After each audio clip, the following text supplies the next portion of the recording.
الرحيم. قل هذه سبيلي أدعو إلى الله على بصيرة أنا ومن اتبعني وسبحان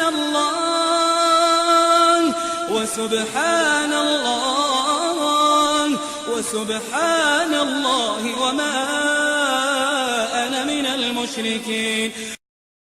سيئات أعمالنا من يهده الله فلا مضل له ومن يضلله فلا هادي له.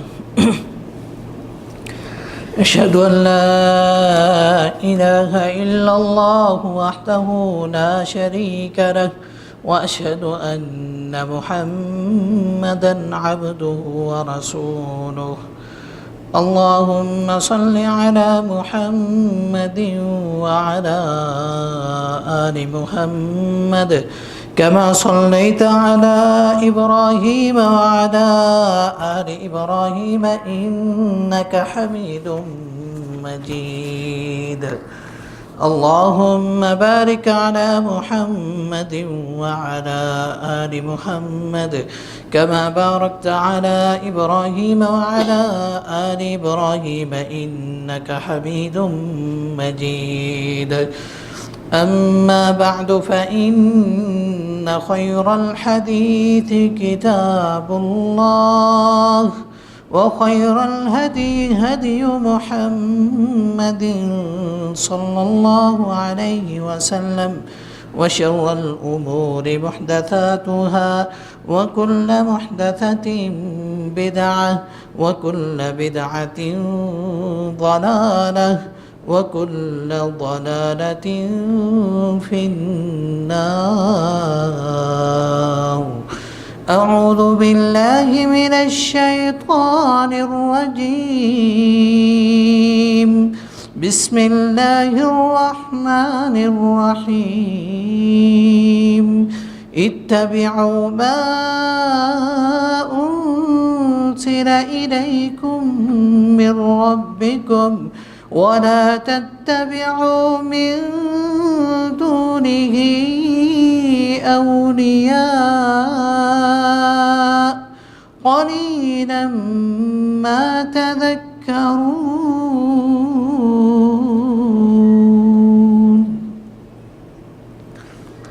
سامعین محترم، اللہ عز و جل نے اپنے پیارے پیغمبر صلی اللہ علیہ وسلم کو تمام جہانوں کے لیے رحمت بنا کے بھیجا ہے. آپ علیہ الصلاۃ والسلام تمام جہانوں کے لیے رحمت ہیں. انسانوں کے لیے رحمت ہیں، جنوں کے لیے رحمت ہیں، پرندوں کے لیے، چرندوں کے لیے، ہر چیز کے لیے رسول اللہ صلی اللہ علیہ وسلم کو اللہ عز و جل نے رحمت بنا کے بھیجا. اسی لیے جب آپ علیہ السلام تمام جہانوں کے لیے رحمت ہیں تو آپ علیہ السلام کے دیے ہوئے احکامات سارے کے سارے جو اللہ عز و جل کی طرف سے ہے وہ رحمت کے اوپر مبنی ہیں. ان کے اندر کسی طرح کی سختی نہیں ہے، ان کے اندر کسی طرح کی مشکل نہیں ہے. سارے احکامات ایسے ہیں جو رحمت پہ مبنی ہیں. اور آپ علیہ السلام وہ شخصیت ہیں کہ اللہ عز و جل نے جب آپ کو مبعوث فرمایا ہے اس وقت نبوت منقطع ہو چکی تھی. نبوت کا سلسلہ کافی سالوں سے رکا ہوا تھا. 5 صدیوں سے نبوت کا سلسلہ جو ہے وہ ختم ہو چکا تھا، منقطع ہو چکا تھا. تو اتنی دیر کے بعد اللہ عز و جل نے اپنے پیارے پیغمبر صلی اللہ علیہ وسلم کو مبعوث کیا. آپ علیہ السلام نے لوگوں کو گمراہی سے ہٹا کر رہنمائی دی. آپ علیہ السلام نے لوگوں کو بصیرت فراہم کی. آپ علیہ السلام جب مبعوث ہوئے تو آپ علیہ السلام نے لوگوں کو جاہلیت کی گھاٹیوں سے نکال کر اسلام کی روشن تعلیمات دی. آپ علیہ السلام جب اس دنیا میں آئے جب آپ علیہ السلام کو نبوت ملی تو آپ علیہ السلام نے جو لوگ اندھا دھند تقلید کے اندر جا چکے تھے ان کو صحیح راستہ فراہم کیا۔ یہ پیارے پیغمبر صلی اللہ علیہ وسلم کی عظمت ہے، آپ کی شان ہے کہ آپ نے جو ہے لوگوں کو صحیح راستہ دیا ہے۔ تو اسی لیے اللہ عز و جل نے آپ کو جب مبعوث کیا تو سارا دین جو ہے اللہ عز و جل نے آپ کے اوپر اتارا اور شریعت کو کامل و اکمل بنا دیا۔ آپ علیہ السلام کے بعد کسی اور شریعت کی، کسی اور دین کی، کسی اور رائے کی، کسی اور اجتہاد کی ضرورت باقی نہیں رہی۔ آپ علیہ السلام کے اوپر دین کو مکمل کر دیا گیا۔ اس لیے اللہ تعالیٰ نے فرما دیا اليوم اکملت لکم دینکم واتممت علیکم نعمتی ورضیت لکم الاسلام دینا۔ اللہ فرماتے ہیں آج کے دن میں نے تمہارے لیے تمہارا دین مکمل کر دیا اور میں نے اپنی نعمت تمہارے اوپر تمام کر دی، اور میں نے تمہارے لیے جس دین کو چنا ہے، جس دین کو تمہارے لیے پسند کیا ہے وہ دین اسلام ہے۔ وہ دین ہے جس کو رسول اللہ صلی اللہ علیہ وسلم لے کے آئے ہیں، اور وہ دین آپ علیہ السلام کے وقت میں، آپ علیہ السلام کی زندگی میں مکمل ہو گیا۔ اس کے بعد دین کے اندر کسی نئی چیز کو ایجاد کرنے کی کوئی جگہ نہیں ہے، کیونکہ رسول اللہ صلی اللہ علیہ وسلم جب گئے ہیں تو دین جو ہے وہ مکمل ہو چکا تھا۔ جب دین مکمل، کامل اور اکمل ہے، اسی لیے اللہ عز و جل نے بارہا کئی مقامات پہ رسول اللہ صلی اللہ علیہ وسلم کی تابع داری اور اتباع کا حکم دیا ہے کہ تم آپ کی تابع داری کرو، رسول اللہ صلی اللہ علیہ وسلم کی فرما برداری کرو، جیسے آپ کہیں ویسے کرو، جس چیز سے آپ روک دیں اس سے رک جاؤ۔ یہی دین ہے، یہی اللہ عز و جل کی طرف سے منزل من اللہ دین ہے۔ اسی لیے اللہ تعالیٰ فرماتے ہیں اتبعوا ما انزل الیکم من ربکم ولا تتبعوا من دونه اولیاء قلیلا ما تذکرون۔ اللہ فرماتے ہیں تم اتباع کرو، پیروی کرو، کس چیز کی؟ ما انزل الیکم، جو تمہاری طرف نازل کیا گیا ہے۔ یعنی ہم نے اتباع اور پیروی کس چیز کی کرنی ہے؟ جو اللہ عز و جل کی طرف سے نازل شدہ ہے، جو وحی ہے، جو قرآن ہے، جو رسول اللہ صلی اللہ علیہ وسلم کا فرمان ہے، ہمیں اس چیز کی تابع داری کرنی ہے، اس چیز کے پیچھے چلنا ہے۔ فرمایا وَلَا تَتَّبِعُوا مِن دُونِهِ أَوْلِيَاءَ، اللہ کی منزل من اللہ چیزوں کے علاوہ اور کسی چیز کی تم نے پیروی نہیں کرنی۔ قرآن و حدیث کو چھوڑ کے کسی اور کے پیچھے آپ نے نہیں بھاگنا، قرآن و سنت کا راستہ چھوڑ کے، وحی کی تعلیمات کو چھوڑ کے اور کسی تعلیم کی طرف نہیں جانا۔ تم نے صرف اور صرف اس تعلیم کو اپنانا ہے جو وحی ہے، جو اللہ عز و جل کی طرف سے نازل شدہ ہے، اس کی تم نے جو ہے وہ پیروی کرنی۔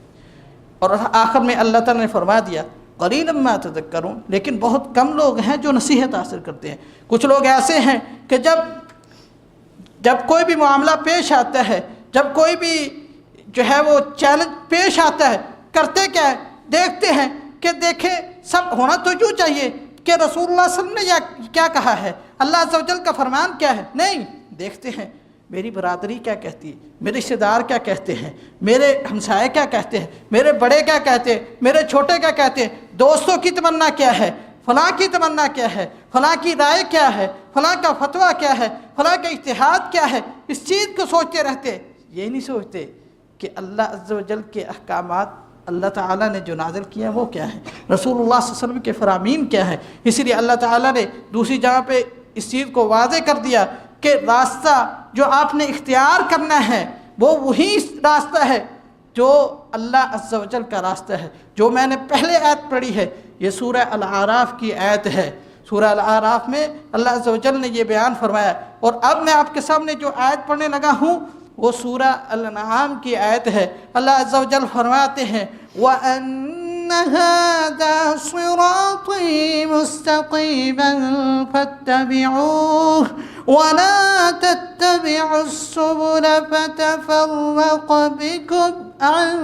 فَتَفَرَّقَ بِكُمْ۔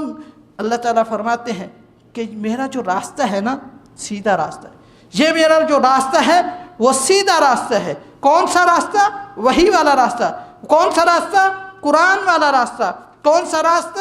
رسول اللہ صلی اللہ علیہ وسلم کے فرامین والا راستہ۔ یہ راستہ بالکل سیدھا ہے، اس کے اندر کوئی کجی نہیں ہے، کوئی ٹیڑھ پن نہیں ہے، یہ سیدھا راستہ آپ کو جنت میں لے کے جاتا ہے۔ درمیان میں ادھر ادھر کے راستے ضرور ہیں۔ فرمایا وَأَنَّ هَذَا صِرَاطِي مُسْتَقِيمًا فَاتَّبِعُوهُ، یہ قرآن و سنت والا راستہ سیدھا راستہ ہے۔ وَلَا تَتَّبِعُوا السُّبُلَ، اس لیے تم قرآن و سنت والے راستے کی پیروی کرو۔ وَلَا تَتَّبِعُوا السُّبُلَ، آپ کو ادھر ادھر کے کئی راستے مل جائیں گے، ان کی پیروی مت کرنا۔ ادھر جب آپ راستے میں چل رہے ہیں، دائیں آپ کو شیطان کھینچے گا، بائیں آپ کو شیطان کھینچے گا، آپ نے ادھر بھی نہیں جانا ادھر بھی نہیں جانا، یہ جو سیدھا راستہ ہے وہی اختیار کرنا ہے، جو قرآن و سنت والا راستہ ہے اسی کو اپنانا ہے۔ اسی لیے حدیث میں آتا ہے رسول اللہ صلی اللہ علیہ وسلم نے ایک دفعہ جو ہے وہ کچھ خط کھینچے، ایک سیدھا خط کھینچا، کچھ دائیں خط کھینچے، کچھ بائیں خط کھینچے۔ یہ جو آپ نے خط کھینچے، جو لکیریں بنائی ہیں، جو لائنیں بنائی ہیں، آپ نے کہا کہ یہ راستہ سیدھا راستہ ہے، جنت کا راستہ ہے، اور یہ جو ادھر اور ادھر کے راستے ہیں یہ گمراہی کے راستے ہیں، شیطان کے راستے ہیں۔ شیطان یہ چاہتا ہے کہ تم اپنی خواہشات کی پیروی کرو، شیطان یہ چاہتا ہے کہ تم اپنے معاملات کو اپنے رشتہ داروں کی طرح کے کر لو، شیطان یہ چاہتا ہے کہ تم اپنی خواہشات کے پیچھے بھاگنا شروع کر دو، شیطان یہ چاہتا ہے کہ میری بات مان لو۔ یہ سارے کے سارے راستے شیطان کے ہیں، شیطان اپنے راستے میں چلانا چاہتا ہے۔ اللہ عز و جل کا راستہ جو ہے وہ سیدھا ہے، وہ سیدھا شریعت والا راستہ، قرآن و سنت والا راستہ۔ اسی لیے اللہ عز و جل نے فرمایا وَمَا آتَاكُمُ الرَّسُولُ فَخُذُوهُ وَمَا نَهَاكُمْ عَنْهُ فَانْتَهُوا، جو تمہیں رسول صلی اللہ علیہ وسلم دے دیں اس کو لے لو، اور جس چیز سے آپ جو ہے وہ منع کر دیں اس سے رک جاؤ۔ مَن يُطِعِ الرَّسُولَ فَقَدْ أَطَاعَ اللَّهَ، جو اللہ کے نبی صلی اللہ علیہ وسلم کی اتباع کرتا ہے، آپ کی پیروی کرتا ہے، آپ کی ہر بات کو مانتا ہے، فقد اطاع اللہ، وہ بندہ ایسا ہے جس نے اللہ عز و جل کی اطاعت کی، اللہ عز و جل کی پیروی کی۔ اللہ اکبر! کیوں نہ ہو ایسے؟ کیونکہ یہ اس لیے ہے، آپ کی اتباع اس لیے ہے، آپ کی پیروی اس لیے ہے کیونکہ اللہ عز و جل نے اسوہ حسنہ اگر بنا کے بھیجا ہے تو پیارے پیغمبر صلی اللہ علیہ وسلم کو بنا کے بھیجا۔ آپ ہی وہ ذات ہیں جو رول ماڈل ہیں، جو نمونہ ہیں، جو قدوہ ہیں۔ دنیا کی اور کوئی ذات نہیں ہے جس کو اللہ عز و جل نے آپ کے لیے نمونہ اور قدوہ قرار دیا ہو۔ اللہ عز و جل نے اگر آپ کے لیے نمونہ قرار دیا ہے تو رسول اللہ صلی اللہ علیہ وسلم کی سیرت کو قرار دیا ہے، آپ علیہ السلام کے راستے کو قرار دیا ہے۔ آپ علیہ السلام کا راستہ، آپ کی سیرت ہمارے لیے قدوہ ہے، ہمارے لیے نمونہ ہے۔ اسی لیے اللہ عز و جل فرماتے ہیں لَقَدْ كَانَ لَكُمْ فِي رَسُولِ اللَّهِ أُسْوَةٌ حَسَنَةٌ لَقَدْ كَانَ لَكُمْ فِي رَسُولِ اللَّهِ أُسْوَةٌ حَسَنَةٌ لِمَنْ كَانَ يَرْجُو اللَّهَ وَالْيَوْمَ الْآخِرَ وَذَكَرَ اللَّهَ كَثِيرًا۔ اللہ فرماتے ہیں کہ رسول اللہ صلی اللہ علیہ وسلم کی ذات تمہارے لیے بہترین نمونہ ہے۔ اگر آپ نے کسی کو نمونہ بنانا ہے، اگر آپ نے کسی کو رول ماڈل سمجھنا ہے تو وہ رسول اللہ صلی اللہ علیہ وسلم کی ذات ہے کہ آپ کے لیے، ہمارے لیے جو ہے وہ نمونہ ہے، اسوہ حسنہ ہے۔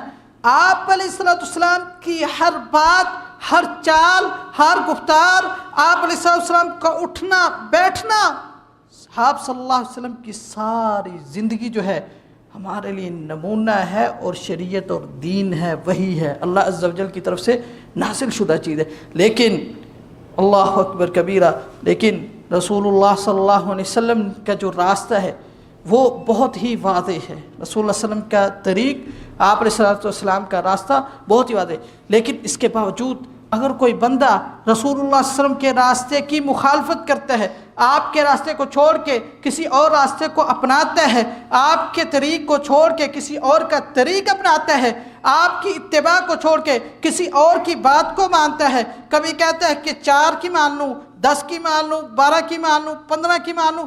اگر کوئی رسول اللہ صلی اللہ علیہ وسلم کے راستے کو چھوڑ کے آپ کی مخالفت کر کے کسی اور راستے کو اپنانا چاہتا ہے تو یہ سمجھ لے کہ اس کے لیے بہت سخت عذاب ہے۔ وہ بندہ، اس کے لیے اللہ عز و جل نے بہت بڑے عذاب کا جو ہے وہ اعلان کر دیا ہے، اور اس بندے کے حوالے سے اللہ تعالیٰ نے کہہ دیا ہے کہ وہ بندہ جو ہے جو اللہ اور اس کے رسول کے راستے کو چھوڑ دیتا ہے، وہ بندہ جو ہے بہت بڑی آفت کا شکار ہونے والا ہے۔ اللہ عز و جل نے قرآن مجید میں یوں کر کے فرما دیا، سورۃ النور کی آیت ہے، اللہ تعالیٰ فرماتے ہیں فَلْيَحْذَرِ الَّذِينَ يُخَالِفُونَ عَنْ أَمْرِهِ أَن تُصِيبَهُمْ فِتْنَةٌ أَوْ يُصِيبَهُمْ عَذَابٌ أَلِيمٌ۔ اللہ فرماتے ہیں جو لوگ رسول صلی اللہ علیہ وسلم کی مخالفت کرتے ہیں ان کو ڈرنا چاہیے، بچنا چاہیے، یہ نہ ہو کہ کوئی ان کو بہت بڑی آفت آ لے، ان کے اوپر بہت بڑی مصیبت آ جائے، اور آخرت میں ان کے لیے جو ہے وہ دردناک عذاب تیار ہو جائے۔ اس لیے رسول اللہ صلی اللہ علیہ وسلم کی مخالفت کرنے سے بچنا چاہیے۔ اور دوسری جگہ پہ اللہ تعالیٰ فرماتے ہیں وَمَن يُشَاقِقِ الرَّسُولَ مِن بَعْدِ مَا تَبَيَّنَ لَهُ الْهُدَى وَيَتَّبِعْ غَيْرَ سَبِيلِ الْمُؤْمِنِينَ نُوَلِّهِ مَا تَوَلَّى وَنُصْلِهِ جَهَنَّمَ وَسَاءَتْ مَصِيرًا۔ اللہ فرماتے ہیں جو بندہ من یشاقق الرسول، جو بندہ رسول صلی اللہ علیہ وسلم کی مخالفت کرتا ہے اور اس کے سامنے حق واضح ہو چکا ہے، حق واضح ہو جانے کے باوجود وہ رسول اللہ صلی اللہ علیہ وسلم کے راستے کو چھوڑتا ہے، آپ کے راستے کو ترک کر دیتا ہے، اس کو یہ جان لینا چاہیے وَمَن یشاقق الرسول، جو بندہ اللہ کے رسول صلی اللہ علیہ وسلم کی مخالفت کرتا ہے، حق اس کے سامنے جو ہے وہ واضح ہو گیا ہے، مومنوں کے راستے کو چھوڑ کے، صحابہ کرام کے راستے کو چھوڑ کے، اللہ اور اس کے رسول کے راستے کو چھوڑ کے کوئی اور راستہ اپنا لیتا ہے، تو اس کو یہ جان لینا چاہیے نُوَلِّهِ مَا تَوَلَّى، ہم اس کو آزاد چھوڑ دیتے ہیں، دنیا میں جو چاہتا ہے کرتا رہے، وَنُصْلِهِ جہنم، کل کو جب اللہ عز و جل کے ہاں جو ہے وہ پیش ہوگا تو جہنم اس کا ٹھکانہ ہوگا، وَسَاءَتْ مَصِيرًا، اور جہنم سے بڑھ کے کوئی برا ٹھکانہ نہیں ہے، جہنم سب سے برا ٹھکانہ ہے۔ تو بھائیو، یہ ہے رسول اللہ صلی اللہ علیہ وسلم کی مخالفت کرنے کی سزا کہ انسان کو آفتیں ہی آفتیں ملتی ہیں، مصیبتیں ہی مصیبتیں ملتی ہیں، اور جہنم جو ہے اس کے نام کے اوپر جو ہے وہ لکھ دی جاتی ہے۔ اسی لیے ہمارے لیے ضروری ہے کہ ہم جب بھی کوئی کام کرے ہم دیکھیں کہ رسول اللہ صلی اللہ علیہ وسلم کا راستہ کیا ہے، آپ کا طریقہ کیا ہے، آپ نے یہ کام جو ہے وہ کیسے کیا، رسول اللہ صلی اللہ علیہ وسلم کی مخالفت کیسے کی جا سکتی ہے، کیسے انسان جو ہے وہ رسول اللہ صلی اللہ علیہ وسلم کی مخالفت کرتا ہے۔ رسول اللہ صلی اللہ علیہ وسلم کی مخالفت انسان جو کرتا ہے وہ اس طریقے سے کرتا ہے کہ دین کے اندر نئی نئی چیزیں ایجاد کر لیتا ہے۔ رسول اللہ صلی اللہ علیہ وسلم کو اللہ عز و جل نے ہمارے لیے اسوہ بنا کے بھیجا ہے، نمونہ بنا کے بھیجا ہے۔ دین وہ ہے جو رسول اللہ صلی اللہ علیہ وسلم لے کے آئے ہیں۔ اگر کوئی انسان آپ علیہ السلام کے بعد اپنی طرف سے کوئی چیز ایجاد کر لیتا ہے، نئی چیز لے کے آ جاتا ہے، خواہ اس کو عبادت سمجھ کے ہی کرے، وہ چیز جو ہے وہ مردود ہے، وہ چیز جو ہے اس کو دنیا میں بھی اس کے لیے نقصان دہ ہے اور آخرت میں بھی اس کے لیے نقصان دہ ہوگی۔ کیوں؟ اس کی وجہ یہ ہے کہ حدیث میں آیا ہے، رسول اللہ صلی اللہ علیہ وسلم فرماتے ہیں من احدث فی امرنا ھذا ما لیس منہ فہو رد، جو بندہ دین میں وہ کام ایجاد کرتا ہے جو اللہ اور اس کے رسول کا حکم نہیں ہے، جو رسول اللہ صلی اللہ علیہ وسلم نے کر کے نہیں دکھایا، صحابہ کرام نے اس کے اوپر عمل نہیں کیا، جو بندہ دین کے اندر کوئی نئی چیز ایجاد کرتا ہے تو وہ یہ سمجھ لے کہ اس کی وہ چیز جو ہے وہ مردود ہے، اس کو اس کا کوئی فائدہ نہیں ہے، وہ اس کے لیے الٹا نقصان دہ ہے۔ کیوں؟ کیونکہ وہ رسول اللہ صلی اللہ علیہ وسلم کی مخالفت کر رہا ہے، آپ علیہ السلام کی بات کو ماننے کی بجائے ایک نئی چیز جو ہے وہ دین کے اندر ایجاد کر رہا ہے۔ بھائیو، دین کے اندر نئی چیزیں ایجاد کرنا، بدعات ایجاد کرنا، ایسی چیزیں خواہ کوئی انسان جو ہے اس کو نیکی سمجھ کے ہی کر رہا ہو تو اس کا وہ عمل ضائع اور برباد ہے، اور وہ عمل اس کو جو ہے وہ جہنم کی طرف لے جانے والا ہے۔ کیوں؟ کیونکہ اس نے رسول اللہ صلی اللہ علیہ وسلم کی مخالفت کی ہے، آپ نے وہ کام نہیں کیا، اپنی طرف سے جو ہے وہ انسان کام کر رہا ہے۔ اس کی وجہ یہ ہے کہ انسان یہ سمجھ رہا ہے کہ یہ جو میں کام کر رہا ہوں خواہ وہ نیکی سمجھ کے ہی کر رہا ہو، تو وہ یہ سمجھ رہا ہے کہ معاذ اللہ رسول اللہ صلی اللہ علیہ وسلم اتنی زیادہ عبادت نہیں کر سکے تھے، رسول اللہ صلی اللہ علیہ وسلم یہ کام نہیں کر سکے تھے، میں ایک چیز کا جو ہے وہ اضافہ کر رہا ہوں۔ حالانکہ دین مکمل ہو گیا، رسول اللہ صلی اللہ علیہ وسلم نے جو کیا ہے وہی ہمیں کرنا ہے، جو جس سے آپ نے منع کیا ہے اس سے رک جانا ہے۔ اس لیے امام مالک رحمہ اللہ فرماتے ہیں، امام مالک رحمہ اللہ کیا فرماتے ہیں؟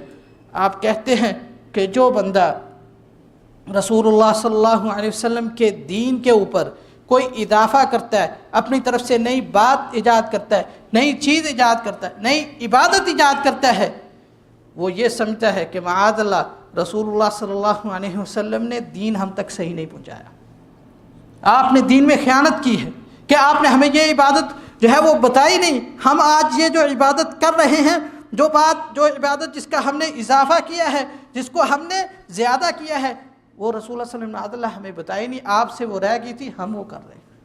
حالانکہ رسول اللہ صلی اللہ علیہ وسلم سے بڑھ کے نہ تو متقی کوئی ہو سکتا ہے، نہ کوئی پرہیزگار ہو سکتا ہے، نہ ہی اللہ عز و جل کے جو ہے وہ کوئی قریب ہو سکتا ہے۔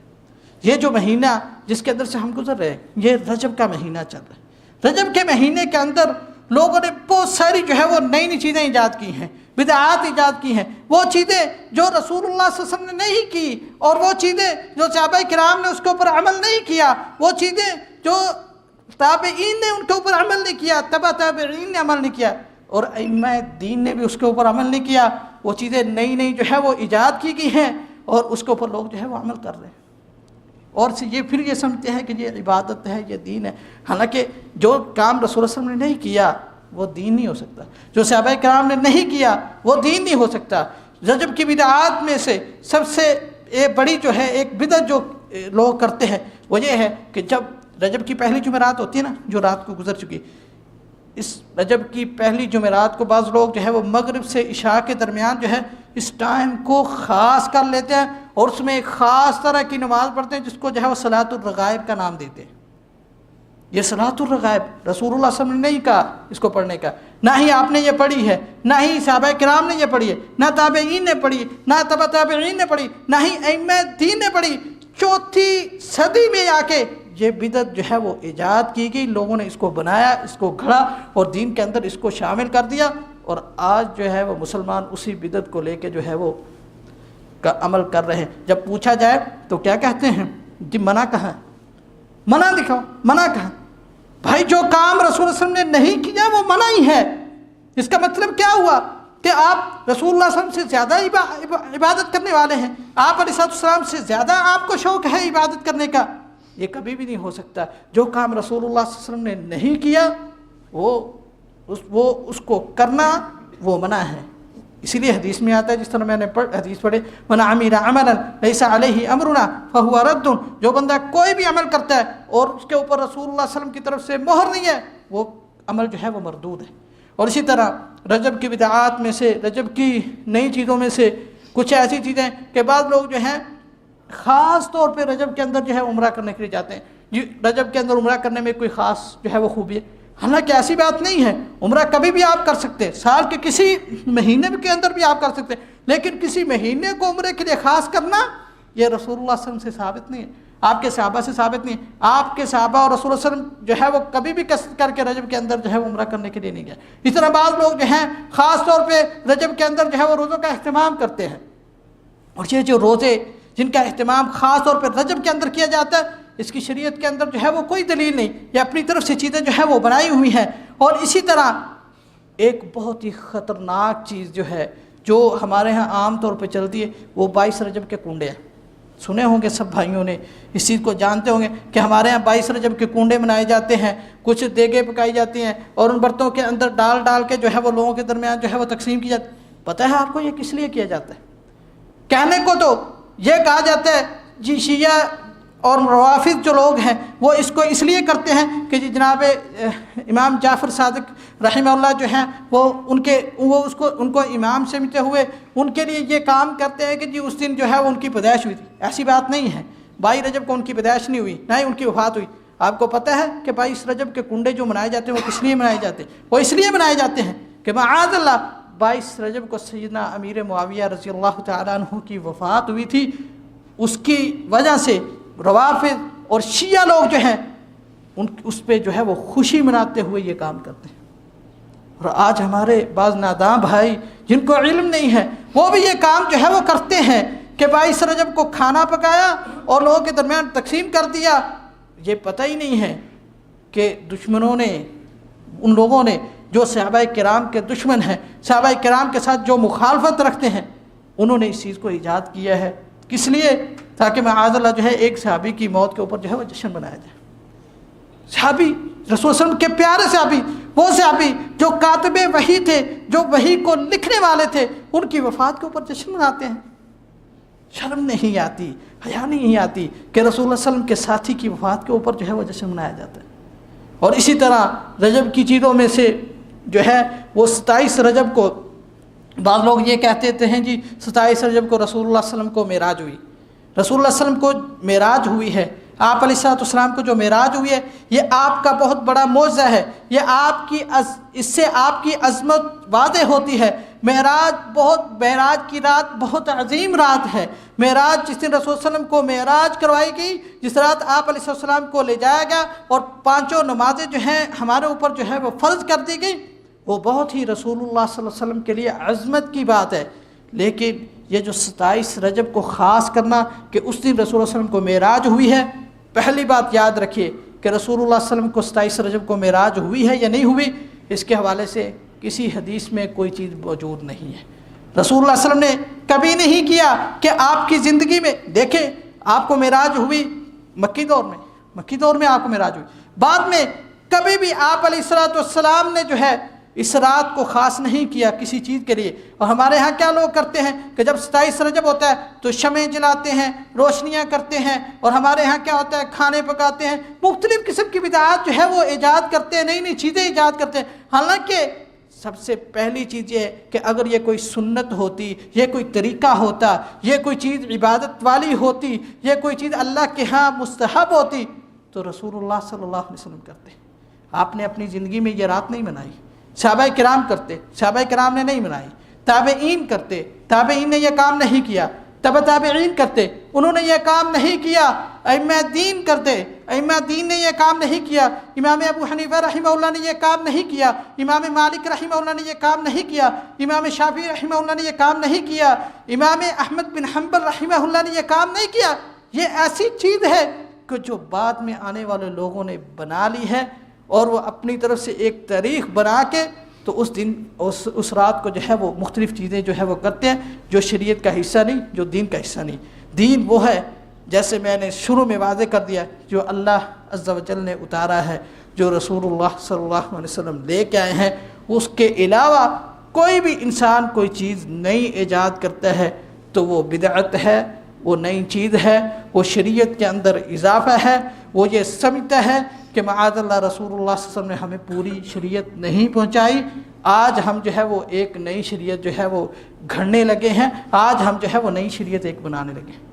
جو چیز رسول اللہ صلی اللہ علیہ وسلم نے نہیں پہنچائی وہ شریعت اور دین نہیں ہو سکتا. اللہ عز و جل سے دعا ہے کہ اللہ تعالی ہمیں بدعات سے بچائے اور وہ نیکیاں کرنے کی توفیق عطا فرمائے جو اللہ عز و جل نے اتاری ہیں، جو رسول اللہ صلی اللہ علیہ وسلم نے ہمیں کر کے دکھائی ہیں، جو صحابہ کرام نے جن کے اوپر عمل کیا ہے. اللہ تعالی ہمیں وہ کام کرنے کی توفیق عطا فرمائے جو شریعت ہیں، جو دین ہیں، جو ہمارے لیے ثواب اور نیکی کا باعث ہیں. اللہ عز و جل ہمیں عمل کرنے کی توفیق عطا فرمائے. تو ہمارے یہاں پہ اس کمپنی کے اندر 2 بھائی ہیں، ان کے والد محترم فوت ہو گئے ہیں، گل فام شاید نام ہے، یا اور 2 بھائی ہیں، آپ سب کو پتہ ہے. تو انشاءاللہ دوسرا جو خطبہ اس کے اندر میں دعا کروں گا تو آپ جو ہے ان کو دعا کے اندر یاد رکھنا. سبحان ربک رب العزت عما یصفون وسلام علی المرسلین والحمد للہ رب العالمین. استغفر اللہ استغفر اللہ استغفر اللہ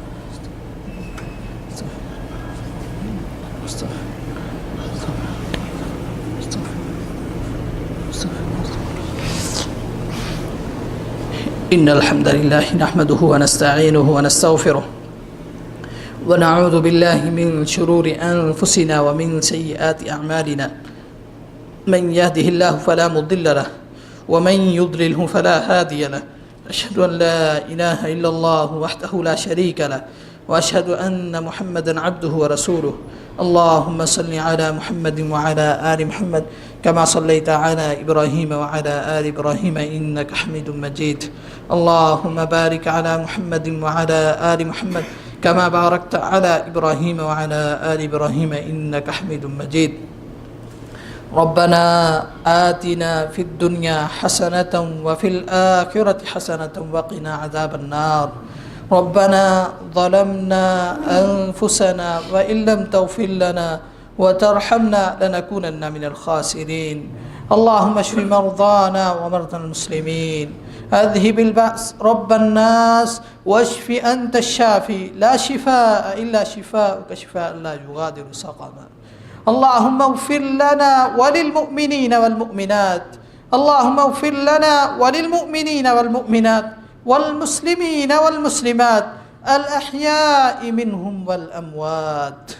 ربنا اغفر لنا ولإخواننا الذين سبقونا بالإيمان ولا تجعل في قلوبنا غلا للذين آمنوا ربنا إنك رؤوف رحيم اللهم أعز الإسلام والمسلمين وأذل الشرك والمشركين ودمر أعداءك أعداء الدين واجعل اللهم هذا البلد آمنا مطمئنا وسائر بلاد المسلمين اللهم انصر المسلمين في كل مكان اللهم انصر من نصر دين محمد صلى الله عليه وسلم واجعلنا منهم واخذل من أعرض عن دين محمد صلى الله عليه وسلم ولا تجعلنا منهم اللهم اقسم لنا من خشيتك ما تحول بيننا وبين معصيتك ومن طاعتك ما تبلغنا به جنتك ومن اليقين ما تهون به علينا مصائب الدنيا اللهم متعنا بأسماعنا وأبصارنا وقواتنا ما أحييتنا واجعله الوارث منا واجعل ثأرنا على من ظلمنا وانصرنا على من عادانا ولا تسلط علينا من لا يرحمنا ربنا تقبل منا إنك أنت السميع العليم سبحان ربك رب العزة عما يصفون وسلام على المرسلين والحمد لله رب العالمين